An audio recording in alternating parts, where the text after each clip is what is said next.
L'œuvre sur laquelle je travaille en ce moment, c'est pour Jeunes Créations Européennes. C'est une fontaine, enfin une sculpture fontaine qui est constituée d'un fût de récupération d'eau de pluie et d'un tube en laiton qui tourne en continu à l'aide d'une pompe.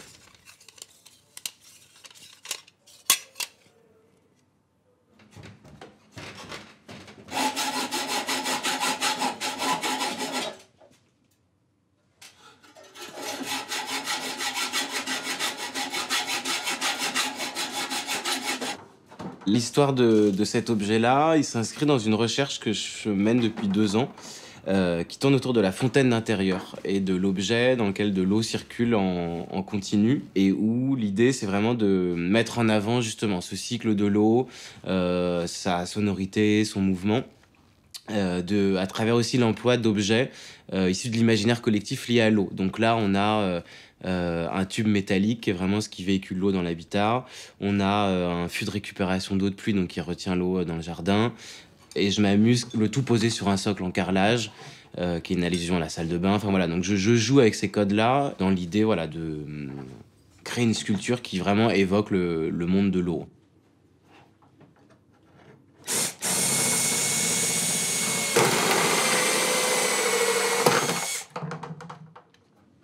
Je commence par une collecte d'objets donc liés à l'eau dans les grandes surfaces de bricolage, etc.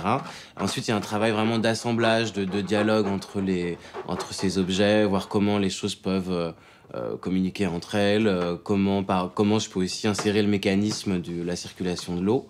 Et cette pièce-là, voilà, elle repose sur le principe de base, qui est un peu celui de l'illusion d'un cycle sans fin, d'un récipient en fait qui vient contenir de l'eau, voilà, sans cesse, sans jamais déborder. Donc il y a vraiment un peu cette idée du tour de magie de l'objet, donc on saisit pas le fonctionnement de manière immédiate en tout cas.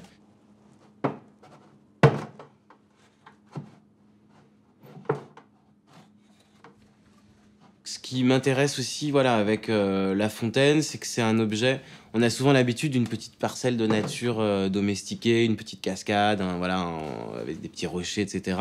L'idée de base du projet, c'était vraiment de s'affranchir de ça et de réutiliser tout ce qui véhicule l'eau, l'absorbe, la retient dans l'habitat, dans la ville, etc. Donc, je me suis orienté vers des tuyaux dont certaines finitions qui évoquent la robinetterie, les chromes, les laitons polis, etc. Et je joue, voilà, il y a un jeu d'indices en fait, de matière comme ça. J'utilise le marbre parce qu'il est connoté au bain public. Il y a aussi ce jeu un peu de triche et d'illusion entre la manière dont les matériaux cohabitent ensemble et communiquent ensemble. C'est-à-dire qu'il y a des éponges qui supportent par exemple des matériaux très lourds. Donc il y a ce jeu aussi de solide, liquide, de ce qui devient mou, ce qui est dur, ce jeu de matière organique ou très minérale. Je cherche un peu un contraste entre ces matières-là qui sont pour le coup toutes connotées à l'eau.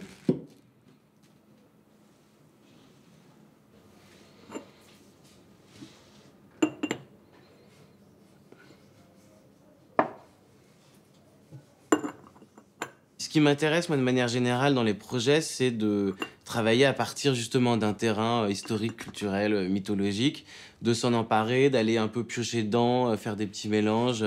Là, pour les fontaines, ça a été vraiment un travail d'observation un peu au quotidien, d'aller voir entre Duchamp, les éponges de Klein, enfin de mélanger un petit peu tout ça, et puis voilà, de faire des allusions qu'on peut retrouver dans les objets.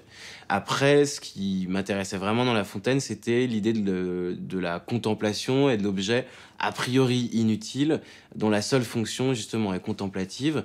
Donc la question un peu de l'inutile finalement, ce qui est justement quelque chose qui m'a un peu manqué dans mes études, dans ma formation de design, où la fonction qui est uniquement celle de la contemplation n'est pas considérée comme une fonction, ni vraiment un usage. Donc voilà, j'aime bien aussi me jouer de ça, puisque c'est des objets assez complexes au service d'une fonction un peu étrange. Et puis c'est en fait, voilà, on arrive aussi dans une forme de spectacle, c'est-à-dire que c'est une sorte de vivarium, c'est un objet autonome en fait, la fontaine, qui produit du son, du mouvement, qui produit une atmosphère. Cette idée de l'objet mise en scène, l'objet spectaculaire, c'est quelque chose qui m'intéresse. D'ailleurs, avec les bidons là, avec lesquels je travaille en ce moment, on a imaginé une performance avec un ami où on revisite le mythe du tonneau des Danaïdes. Et voilà, là, c'est vraiment le corps qui vient activer l'objet, l'objet qui vient activer le corps. Enfin, il y a ce jeu voilà, d'objets vivants, animés, etc.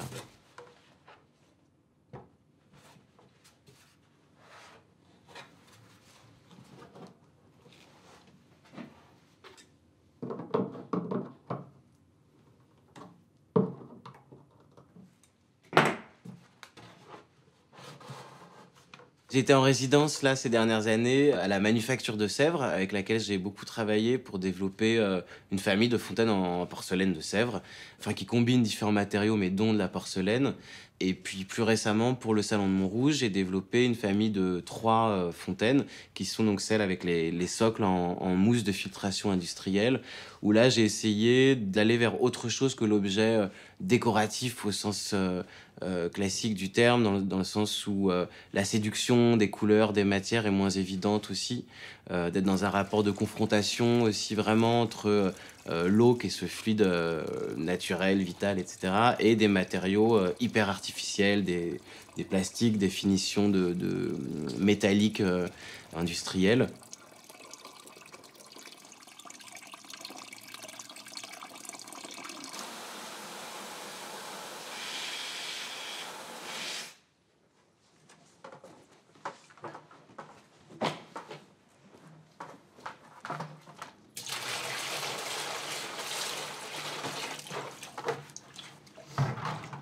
Cette fonction justement qui est assez ambiguë de cet objet, elle induit aussi donc un temps de contemplation qui est lié à ce mouvement qui peut devenir presque hypnotique.